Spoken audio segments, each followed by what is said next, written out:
what did you think about the idea of like not connecting as much to the Rocky franchise? Because like the spirit of a Rocky movie was there. We talk about like the killing machine, like that is like a Jonathan Majors. He seems unstoppable force. You have like the high class that Adonis Creed now finds himself in. He's reached all this success, and it almost gives like that Rocky 3 vibe where it's like, can he find the hunger that a Damian Anderson has, right? Like that typical boxing trope, where it's like that guy who doesn't have anything is going to work for everything, and the guy who has it all, right, is going to get lackadaisical. Like, did you find that it had that Rocky and boxing movie spirit that captured like the hearts of like Rocky fans?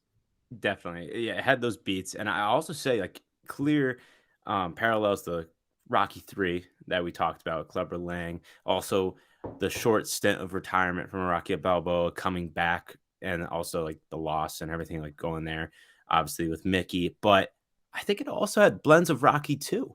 And when I say that, I mean with Adonis retiring but coming back, but not necessarily that, but trying to prove himself and and also fighting for his family, right? And I think that was kind of similar to Rocky too. And I was actually pretty impressed by that and the blend, because like obviously you could have just taken from Rocky 3, which there were clearly like some things going on here that Inspiration for sure. inspired by Rocky 3. But I think that Rocky 2 also had that elements as well. So clearly there were some inspirations from the Rocky franchise, not just from Rocky 3, but also others. But overall, this did separate itself. Like this didn't have Sylvester Stallone in it, which we talked about. It didn't have the Rocky song in it. Like, Yeah. but it had a similar song, similar score. So it's They not played it nothing. right at the end, I think. They played a very short second of it after the final fight. They did. I don't remember that. I was waiting for it in that final fight. No spoilers yet, but I was waiting for it. I didn't remember it. And if I don't remember it, then I wish I will say, I wish I heard it. I think it would have And helped. I don't know if it's like Michael B. Jordan trying to take more of a grasp on this franchise and distance it from Rocky, or the fact that Sylvester Stallone is currently at odds with I forgot who owns the rights to the Rocky Irwin franchise. Winkler was like a producer he was at odds with. Yeah, so like he wants the rights to Rocky, I think deservedly so, and he is not able to obtain that. I don't know if it's like they had to write him out. They didn't even like address him not being there. He like disappears, and they bring him up once when they talk about actually a pretty effective scene when they say like this is a parallel also with how Apollo Creed, right, gave Rocky a chance, right? This underdog no name. And Damien's like, this happened with Rocky. Why can't, I mean, excuse me, Michael B. Jordan says, this is what happened with the first Rocky fight against Apollo Creed. I think that was a nice connection to say, hey, that's not out of the realm of possibility. Because like there are times like when you're watching it, you're like, yeah, you can't just give this guy a title shot. Like it's on, but then you think about, oh, Creed got that too, just because he was the son of Apollo Creed, just he got that heavyweight title bout despite having like minimal like professional fighting experience and things like that. So I thought that was a kind of cool way that they once again kept the spirit of the Rocky franchise without really directly referring to it or really leaning on it. Um, Something else that they do to kind of like distance the Rocky from Creed franchise is they change the setting from Philly to LA. And I think it was pretty effective, honestly. And a lot of it has to do with the music.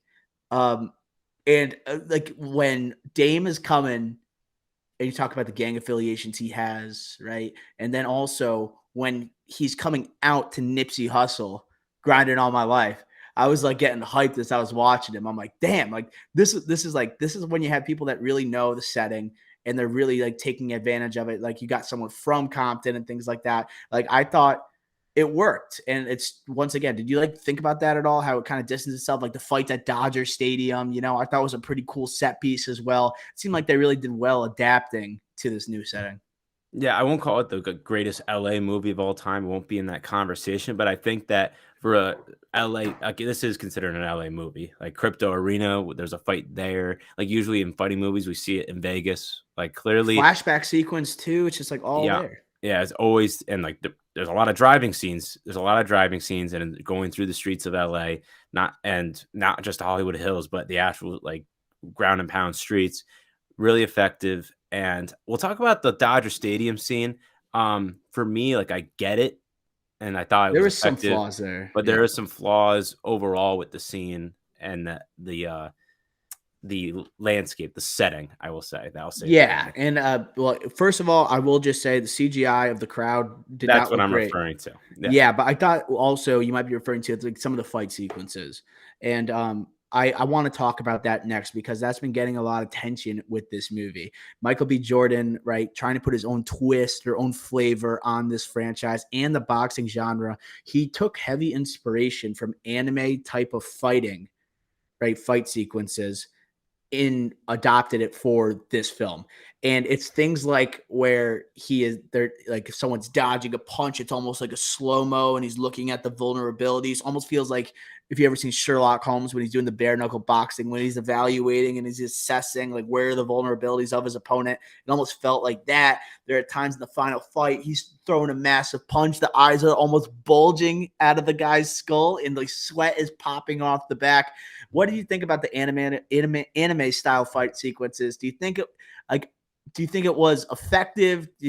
Are you like happy with seeing something different, or did it not work for you? I think that worked for me. That's not what I was referring to off the top when I was saying some of the actions. I think the anime inspirations worked. Um, I We'll get think to the other thing too. I think Creed 2015 just set a precedent for boxing movies. I think just elevated the expectations for boxing movies to a Mhm. whole different level. So I think now, 8 years later, shocking to say it's been 8 years, but 8 years later, I think we needed a new flavor with it. And I think the anime inspirations, the slow mos that we're talking about, kind like you said, with the eye bulging, things of that nature, was very effective in this movie and kept me engaged. I felt my head moving a little bit during some of the fighting sequences. Uh, I really thought that that was effective. You know what's so good about these movies? Like when they do those the final matches, I'm squirming in my seat because I think the Rocky franchise has done an excellent job. Not an excellent job, but like Rocky doesn't always win, right? Like Rocky won. He does not Yeah, always win, which Creed makes one. you what makes you think like, man, is he going to lose this time? Right? If when you're watching it for the first time, it feels like you're actually watching a sporting event. Like when I'm watching like Adonis versus Dame, like he's coming out of retirement, Dame, like what are they going to have a potential sequel, a rematch where they have to fight again, things like that. And like, is Adonis going to win this fight? And I'm just like, I'm on pins and needles. And that's why I don't like one of the choices made in the last fight here, because there's a moment during the Dodger Stadium fight where it almost goes like a straight to metaphorical type of setting where it's like it zooms in almost like in a graveyard type setting between Dame and Adonis, and it goes away from the crowd and it almost locks them in to a prison cell as they're fighting. 10 and rounds. and I noticed, yeah, like to me, it felt like I get it what you're doing here. You're trying to bring out the emotionality, how this truly is a one-on-one, right? And there is emotional heft to this fight between these two characters. But at the same time, I love the boxing match feel that you get from boxing movies, and you lost that during that scene. I understand you're trying to make a different creative. I thought it was enough to have the anime sequences that were influenced there, but I didn't love the direct metaphor that Michael B. Jordan was going for. Completely agree. I was nervous that we were gonna have to have a fight between me and you because I was afraid you were gonna like it. I What typically happens is like you take the side like this doesn't work for me, and then I take the side of, well, writing, I get it why they did it. Character wise, I understand why they did it, and like I do understand it, but I'm with you. I just straight up didn't like it. Yeah, yeah, way too literal. We get the metaphor. It's the movie. It's a 2-hour movie about this. We don't need a reminder when you're taking away something that's the best part of the movie, which is the fighting sequences. You're taking that away. And I think that the CGI at Dodger Stadium was god awful.